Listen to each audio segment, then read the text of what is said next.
Alhamdoulilah, officiellement, nous avons calculé le général de division Abdoulaye Maïga, docteur Ali Baradamine. Baradamine, officiellement, passation Kera, a mis folie du docteur Chogal Kogola Maïga, les premier ministre sortant.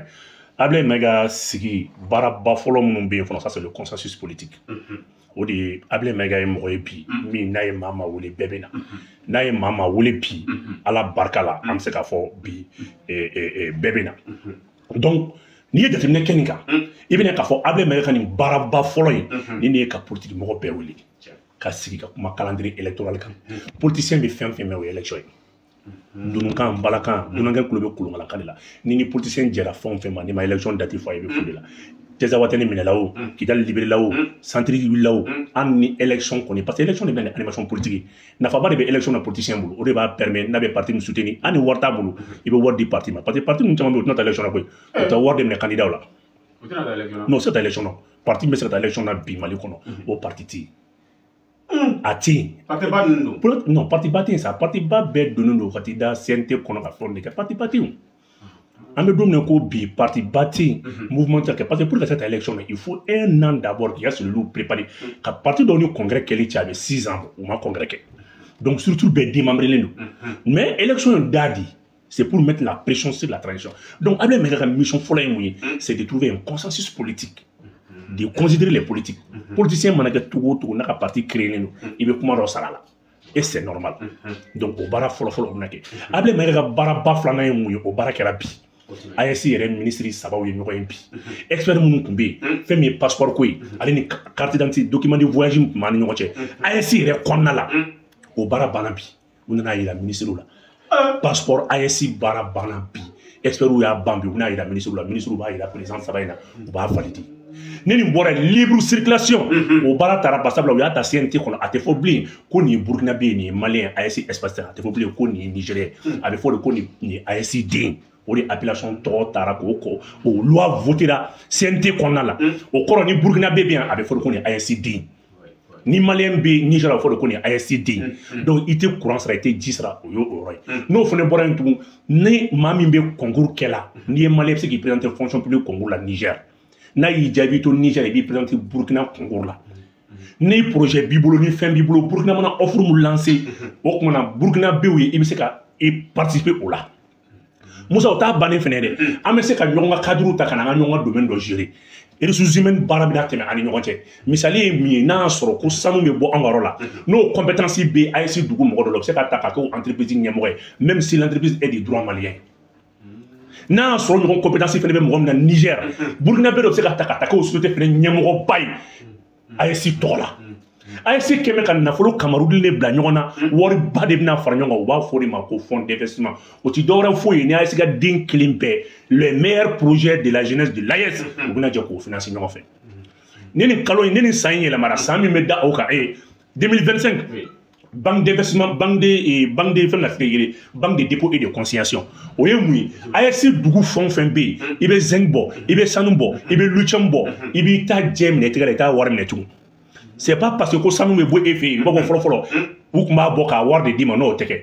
i ka pourcentage i b'a en matériel de consignation i ka banque la a bɛ fɔ o ma ko banque de consignation et de dépôt o kɔrɔ AEC dugu bɛɛ kan ka sanu marala dugu ye AEC dugu bɛɛ kan ka lithium mara AEC dugu bɛɛ kan ka nɛgɛfin mara i bɛ ressource min bɔ i fɛ yen f'i ka banque sɔrɔ min b'o consigner k'o minɛ i bolo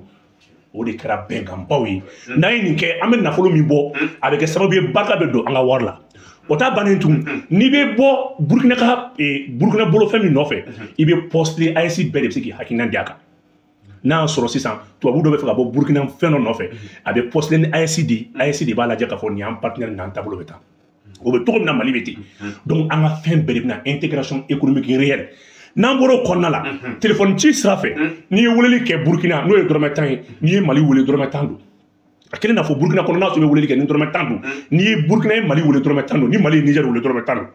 donc espace kelen bɛna kɛ télécommunication na an ni ɲɔgɔn cɛ k'an yɛrɛ ka satellite ɲɛnama sigi ka fɔlɔ an ka appel tun bɛ taa Sénégal n tɛna sote tɔgɔ fɔ mais sote dɔ b'an fɛ yen min ka appel bɛ taa télé min bɛ Sénégal de donc an kumakan bɛɛ kun yɛrɛ kelen don sécurité foyi t'an ka président bɛ an ka président bɛ an bɛ nin kɛlɛ bɛɛ la mais an bɛ ka weleli kɛ tubabuw tulo b'an ka kumakan bɛɛ la o de bɛna ban donc bi réunion a kɛra tare ministre saba bɛɛ ye ɲɔgɔn sɔrɔ a la mais fɛn min yɛrɛ jara n'a bɛɛ ye o ye mun ye o ye AES bɛna force de sécurité conjointe de bila an ka frontière fɛn fɛn bɛ yen an ni AES dugu ni ɲɔgɔn cɛ désormais les forces de sécurité de l'AES olu bɛna occuper a la a tɛ fɔ bilen ko Mali policier filɛ frontière la a tɛ fɔ bilen ko Burkina policier filɛ frontière la a tɛ fɔ bilen ko Niger policier filɛ frontière la o nafa fɔlɔfɔlɔ ye mun ye agent de sécurité bɛ arrêté min kan ni wari min bɛ minɛ usagers la a b'o ban pepu ni camion wulila Niger fo k'a se Bamako n'a kan ka droit min ta a b'o ta a bɛ taa AES kɛse de kɔnɔ ni camion min wulila Bamako fo k'a se Burkina a tɛ dɔrɔmɛ kelen sara n'a kan ka wari min sara o bɛ sara ka don AES kɛse de kɔnɔ donc Mali polisi t'i lajɔ Burkina polisi t'i lajɔ Niger polisi t'i lajɔ o kɔrɔ ko AES polisi de b'i lajɔ pour preuve ka baara kɛ k'a nɔgɔya ministre ninnu bɛna hakilina min yɛrɛ ta o ye hakilina ɲumanba ye o kɔrɔ ko AES ka frontière min bɛ yen Mali ni Burkina ni ɲɔgɔn cɛ Niger polisiw de bɛ se ka caya yen u ti malien dɔn u ti Burkina bɛ dɔn donc Niger fana frontière min fana bɛ yen Burkina polisiw de bɛ caya yen o ni Mali cɛ la donc fɛn min fana ye o kuma na Niger fana ni Mali ni ɲɔgɔn cɛ i t'a sɔrɔ ainsi de suite donc n'i y'a mɛn ko polisi ko ni 400 nali la 1000 nali la donc force de sécurité de l'AES o de bɛna taa k'an ka dankun sabati n'an m'an farati fɛn jugu dama bɛ don an ka yɔrɔ la a bɛɛ bɛ don ni frontière de an bɛ ka attaquer an bɛ ka gɛlɛya fɛn fɛn sɔrɔ a bɛɛ bɛ ka don ni frontière de u sirilen o dan na o banna bi ni ministre de la sécurité belebelew ye ɲɔgɔn ye les 3 généraux ye ɲɔgɔn ye bi Niger ta Mali ta ale ni Burkina ta u bɛ document minɛ u bɛna taa da Assimi ninnu ɲɛkɔrɔ alhamdulilayi rabil alamina baara ninnu kuncɛra bi alhamdulilayi document ko kɔni maliyɛnw ka sɛgɛn banna document ko la ni min ye fɛnɛ Musa maa maa bɛ yen ka carte biométrique a tɛ cɛ bolo tugun a tɛ muso bolo tugun a bɛ Mali machine de kɔnɔ e tɛ sa i tɛ tile 3 k'i ka document nɔfɛ tugun ayo bana i ka téléphone b'i bolo i b'i ka lahalaya don a kɔnɔ maliyɛn bɛɛ bɛna si kelen kelen de ta n'i y'a sɔrɔ e ye si 5 di yɛrɛ ma i ye si 100 di yɛrɛ ma i ye si 1000 di yɛrɛ ma i bɛ Mali kɔnɔ o i bɛ Mali kɔfɛ o maliyɛn bɛɛ bɛna chance bɛna di maliyɛn bɛɛ ma i ka si 1 di yɛrɛ ma n'a y'a sɔrɔ e ko i âge falen i âge kɛra i ka non o kuma tɛ yen hey i si 5 la i bɛ si 1 jumɛn ta e yɛrɛ de b'a ta n'a sɔrɔ correction b'i ka dossier la i ka téléphone kɔnɔna i b'i don a kɔnɔ dɔrɔn i b'a valider n'i y'a valider n'a validera dɔrɔn i b'i jɔ commissariat de l'ordre ma dɔrɔn i ka carte bɛ tiré ka d'i ma e n k'a banna sa ayo banna pewu o kɔnɔ o banna machine de bɛna sigi yɔrɔ bɛɛ la an ka fichier b'an yɛrɛ de bolo sisan i b'i jɔ dɔrɔn k'i ka lahalayaw baara kɛ dɔrɔn ça fait quoi tu n'as même plus ka taa k'i ta aran jɔ 40 wa 8 40 wa 9 40 wa 10 o banna pewu tablette dɔ bɛna di brigadier de recherche bɛna sigi commissariat bɛɛ la o ye Mali ta ye ni Mali ta de ni maa min bɛ yen ko mɔgɔ bɛ yen kɔ k'e bɛ ka ɲini avis de recherche o tuma na o b'a don tablette la dɔrɔn k'a sɛbɛn ko avis de recherche taki serveur kelen de bɛ police ni gendarmerie bɛɛ bolo c'est au compte de la sécurité intérieure serveur kelen de bɛna sigi ni a fɔra ma ko avis de recherche e mana taa kulukoro ni e mana taa nina ko fɛn fɛn kɛ ko i ka nina donna dɔ ma ko avis de recherche et biométrique fɛn fɛn ko avis de recherche donc a bɛ kɛ sababu ye à l'intérieur du pays sonyali bɛ nɔgɔya ne m'a f'i ɲɛna n k'a bɛ Mali min kɔ n k'a sera Mali gɛlɛya da ye 2024 Mali ko nɔgɔyara pewu Mali document tɛ kɛ gɛlɛya mɔgɔ si ma tugun an ka passeport y'an yɛrɛ ta ye an ka carte biométrique y'an yɛrɛ ta ye an tɛ fɛn kɛ bilen ko Faransi de b'a valider Faransi kun ma an ka cɛw da dɔn an ka état civil kun convient don Faransi de la o de y'a to le général de division Ablaye Maïga o de y'a to a ye experts bila Ablaye Maïga experts bila ka fichier yɛrɛ minɛ fɔlɔ ka n'a da an ma wa an bɛ élection kɛ dans la plus grande transparence jɛlenya sira fɛ nɔgɔya sira fɛ n'i ka carte biométrique n'a y'a sɔrɔ a bɛ kulukoro e dun bɛ arrondissement kɛ don min na e bɛ Bamakɔ e t'a dɔn k'a fɔ a kɛra cogo min na numéro b'i bolo i b'a don yen ni baara daminɛ dɛ mɔgɔ kana girin ka daminɛ baara ma daminɛ fɔlɔ dɛ voilà i b'a don yɔrɔ min na dɔrɔn a b'a f'i ɲɛna k'e ka carte biométrique bɛ kulukoro de min bɛ fɛ a ka transférer fɛnɛ o fɛnɛ b'a d'a ma i bɛ transfert demande kɛ waati dɔ bɛ fɔ aw ye a bɛ transférer ka na net i bɛ ka carte biométrique sɔrɔ maa si tɛ sɛnɛkɛfɛn nɔfɛ tugun Mali jara koyi Mali jara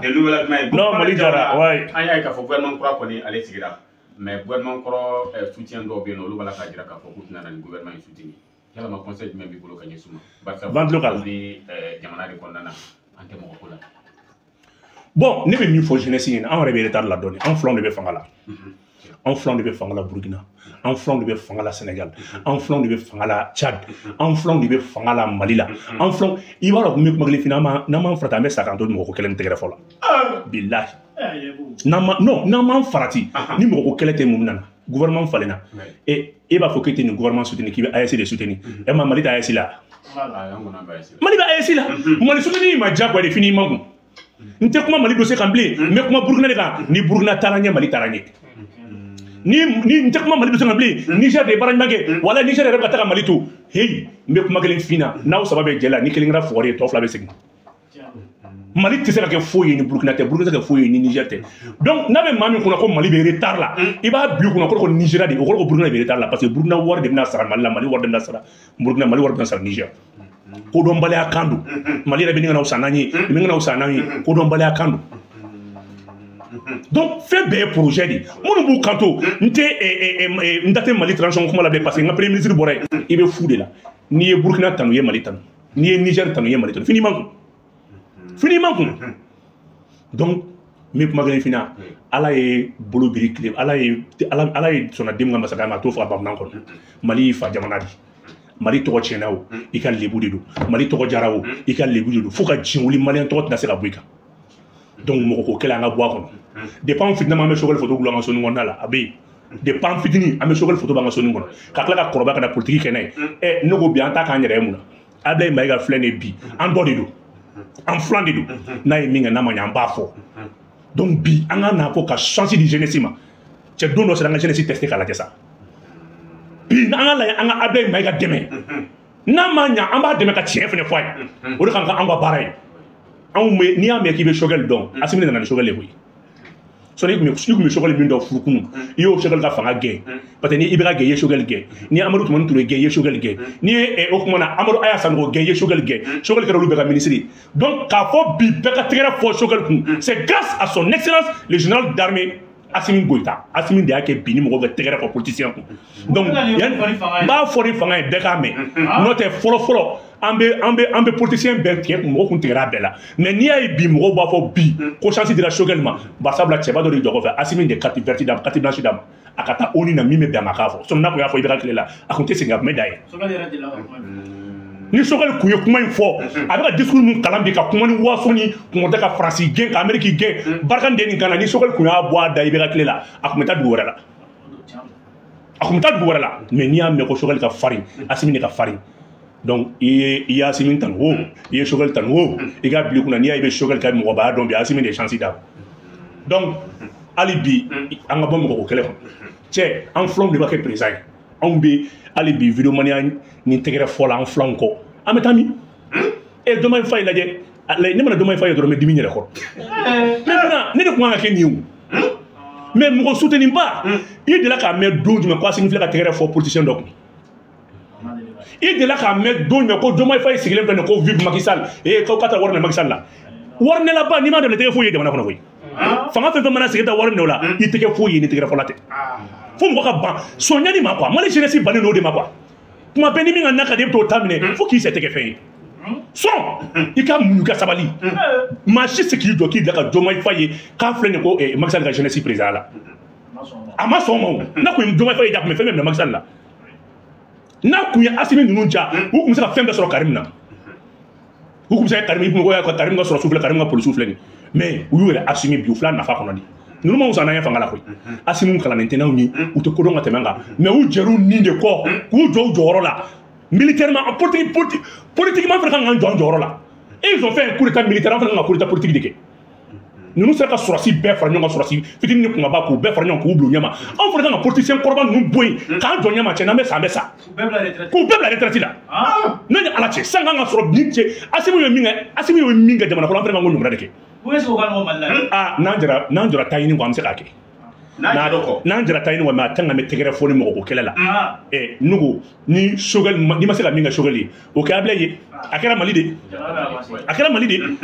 Mali de donc bi a kan ka mɛn ni mɔgɔ ko kɛlɛ in na foyi tɛ kalifa don a sinon n'a kun y'a sɔrɔ k'an kun y'an yɛrɛ kɛ mɔgɔ ye anw vidéomani minnu bɛ tɛgɛrɛ fɔ ni fɛnw na ninnu fɛ ka fanga k'u sago ye cogo min na o tun t'a kɛ fɛn bɛɛ ni ala cɛ bi bi in na Assimi nalen filɛ cogo min na e k'i miiri k'a lajɛ mairie-ba u ka Samba Sɔngɔ de tun bɛ mairie district la mais min bɛ mairie-ba la t'a lajɛ mɔgɔkɔrɔba tɛ yan t'a lajɛ bi mɔgɔw bɛ ka bila yɔrɔ min na munna danaya tɛ da anw kan parce que an tɛ ɲɔgɔn fɛ alors que fanga kuma da y'anw de fanga in gɛlɛya b'anw de kan fanga in tɔɔrɔ b'anw de kan mais anw de bɛ ka tɛgɛrɛ fɔ a k'i n'a fɔ ni furunɔ tasuma ma sigilen don anw de kun na anw de bɛ ka tɛgɛrɛ fɔ Assimi ninnu sigilen b'a hɛrɛ la munna parce que an tɛ ɲɔgɔn fɛ on est des jeunes cadres des jeunes diplômés anw de bɛ hali bi Assimi ka vidéomani Choguel ka vidéomani Maroudian ka vidéomani il est temps k'an yɛrɛ gosi ta cɛ an k'an jɔ n'an yɛrɛ kumakan ye En flanc, en nous, nous à 40 ans, 42 ans, 38 ans, 35 ans déjà, ils sont ministres. En Yadjumé. En Yadjumé, il va te faire flanc de méthode. Abini Moudje. Ni Wardel ni Gelat, Abini Moudje. Mais vous, votre offre, M5 est capté à Cabo, qu'est-ce que vous faites? M5 de bien blé. M5 jeunesse, assez nous fleurs à mien, jeunesse qu'on a devant ta intérêt. M5 n'a donc ça mort, ça. Moi, jeunesse de ça. Mais là, vous allez finir tout votre temps à applaudir. Et là, la carte, moi, on est sans bilan, ou à carrière politique de la corona, ou à carrière politique de la corona, il y a des pour le loup, mais Changanda Kamiri,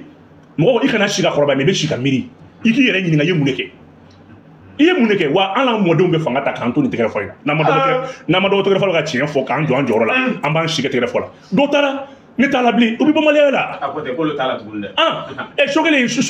femmes de ni mɔgɔ min na n'o bɛ se ka sogɛli bila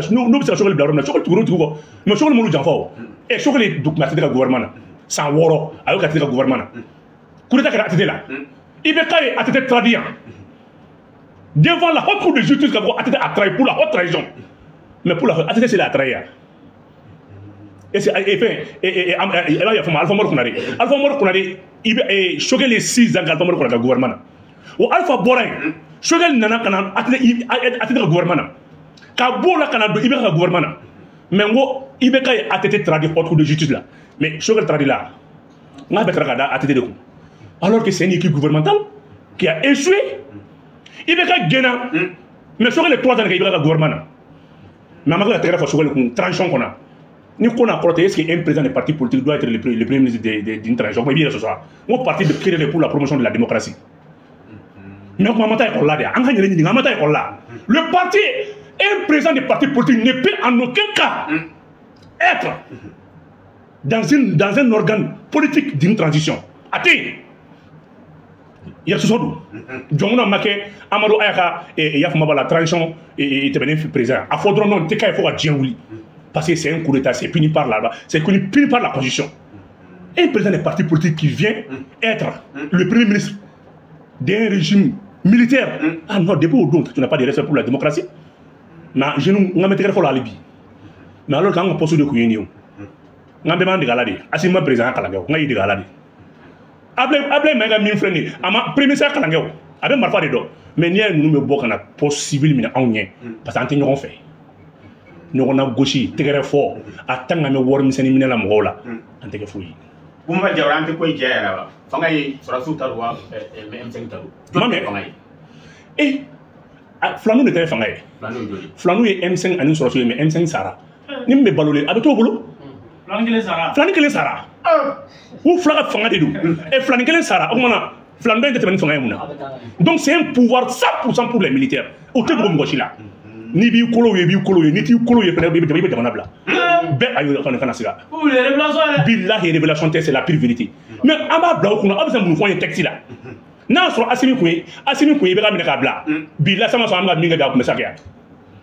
il faut violer les textes pour pouvoir faire avancer le pays on s'en fout du respect des textes on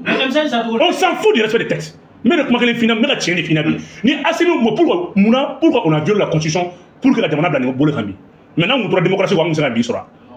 Mais on a violé les textes, on a violé la constitution. C'est pour l'intérêt du peuple. Seul l'intérêt supérieur du peuple est au-dessus de tout, même au-dessus de la constitution.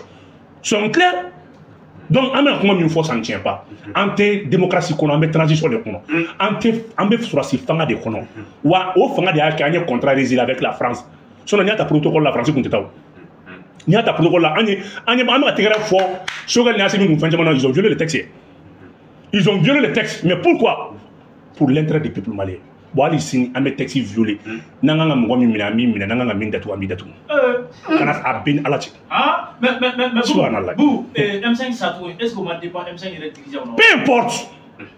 on a tout fait quand sur nous ko do nyoma maçon dongo doni sa do kamara ni asimini Ismaël Wago kun nous kun kala ku fafra là ça c'est politicien de fangata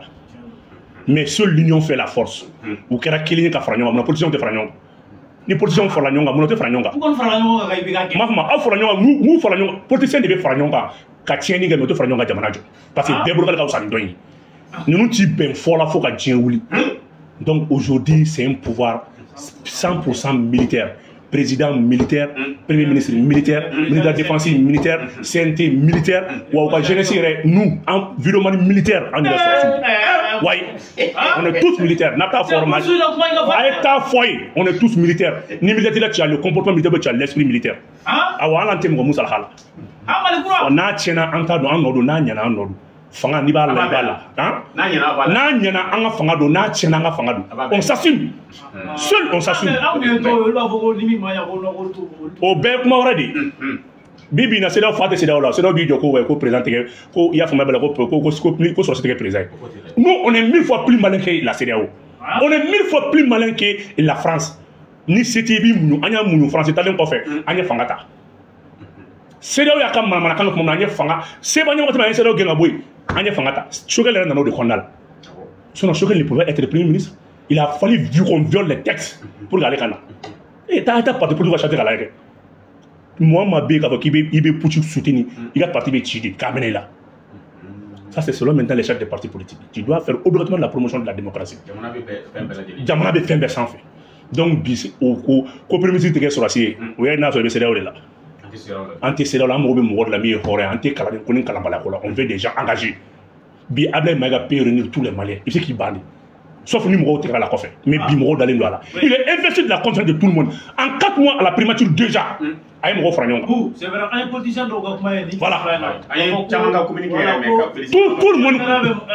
bɛɛ ka tɛnɛ bɛ Abdoulaye Maïga kan Abdoulaye Maïga ka calendrier électoral ɲɛnama dilan en parfaite harmonie avec les politiciens un consensus autour maintenant de toutes les échéances électorales u ka sigi u ka kuma on est d'accord Alipem ko t'a la Adama ko t'a la cɛ an bɛɛ politicien kɔrɔ de an bɛɛ ko Choguel ka bilan san ni Adama ta ye Adama yɛrɛ fana ka bilan san ni RPM ta ye RPM ta ma san ni Yɔrɔde ta ye donc on est tous des politiciens seulement on change de blason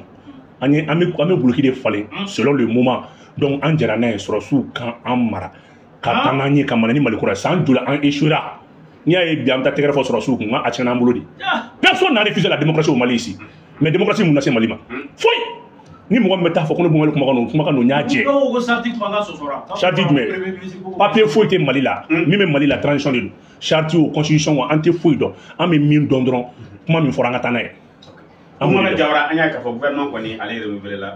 ale sigira maintenant mɔgɔ 7 olu bɔra la mɔgɔ 7 kuraw nana maa caman b'a la ka ba Bitu caman b'a la ka fɔ ko o ta ɲa i bɛ se ka jumɛn fɔ ba Bitu ka yɛlɛmani la no ni mɔgɔ ko don bɛɛ ka mɔgɔ ma gɛn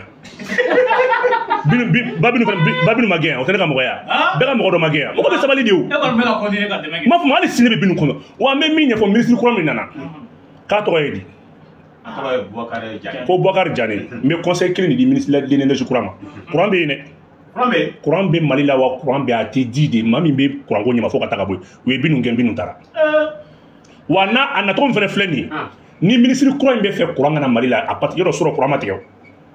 sɔrɔ courant tigɛ ma caya o parce que Binu gɛnna ka taa u ye courant labɛn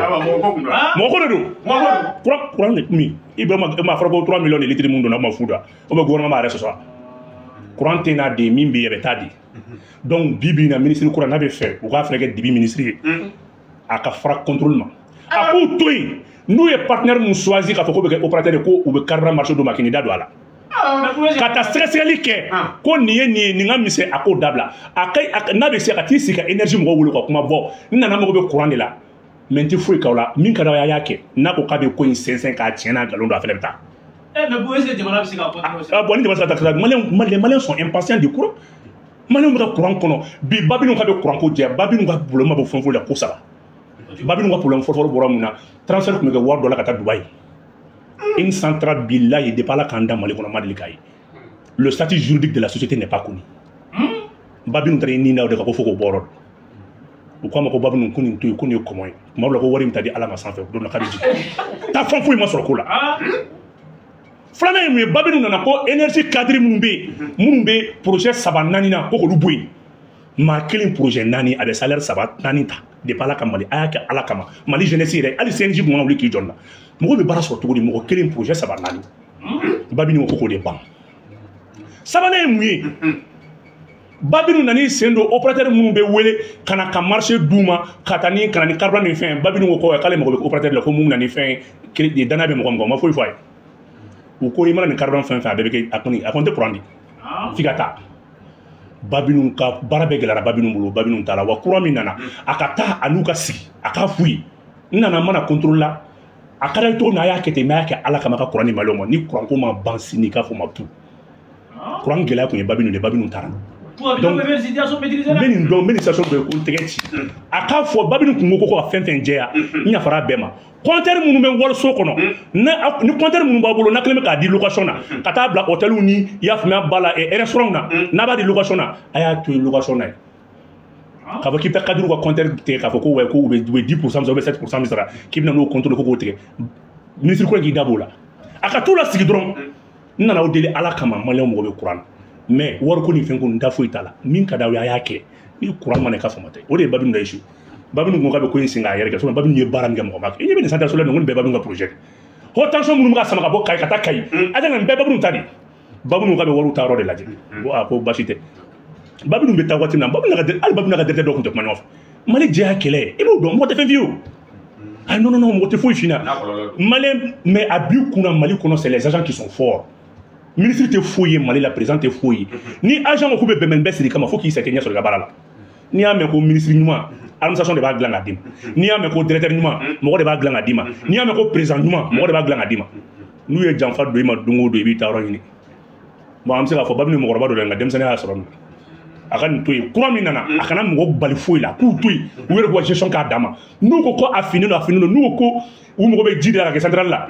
gasoil ɲuman o kolon a ka sɔn courant pour que les maliyɛnw ka courant sɔrɔ on ne peut pas faire les deux combats à la fois mɔgɔw bɛ dibi la e bɛ jɛya kɛlɛ la o tɛ se ka ɲɛ o u b'a dɔn ko dibi de bɛ maliyɛn tɔɔrɔ parce que a tant que dibi bɛ yen i bɛ échouer donc babinu vraiment i kunna wololen taara walahi i tɛgɛ fila jɛlen taara muso in ma foyi kɛlɛ kɛ ni hɔrɔn tɛ wa n bɛ san b'a tan se kɔni tɛ ne k'a to an dɔ la mais n b'a dɔn a bɛ tiɲɛ kan voilà. Boubacar Diawara ne bɛ sɔn ka dan sigi an ka bi jɛmukan na mais an ye kibaruya kɔrɔ dɔ sɔrɔ mais an b'o to don wɛrɛ la n'o ye Aki ye décision ta k'a jira k'a fɔ ko Joliba ka licence kan ka minɛ a la ou bien k'u bɛ se ka recours kɛ a bɛ se ka jumɛn fɔ k'an bɛ jɛmukan kuncɛ. Maa mɛn. Aki ye décision ta bi k'a fɔ ko Joliba TV ka licence bɛ sɔn ka minɛ a la. Awɔ. ou bien k'u ka recours kɛ. Ko mardi tɛ de ou bien Aki. Voilà, a b'a to n'o tɛ n'a Aki kɔni ye nin kɛ a décision ɲumanba don mais walasa ka fɛsɛfɛsɛli di maliyɛnw ma an bɛ sini kɔnɔ ka na bɛɛ ta k'a da a ye si tɛ kulonkɛ la koyi a bɛ n'a kan ka minɛ a bɛ minɛ n'Ala sɔnna ma wa an b'a ɲini fana n'u ye recours kɛ u k'a fɔ ko plainte tɛ se ka minɛ yɔrɔ si u ka plainte rejeté u ka denbayatigi ninnu tila wari tɛ ni ɲɔgɔn cɛ wari tɛ ni radio so ni ɲɔgɔn cɛ voilà nin ko ka ban don o don e de bɛ ka wele Aki la.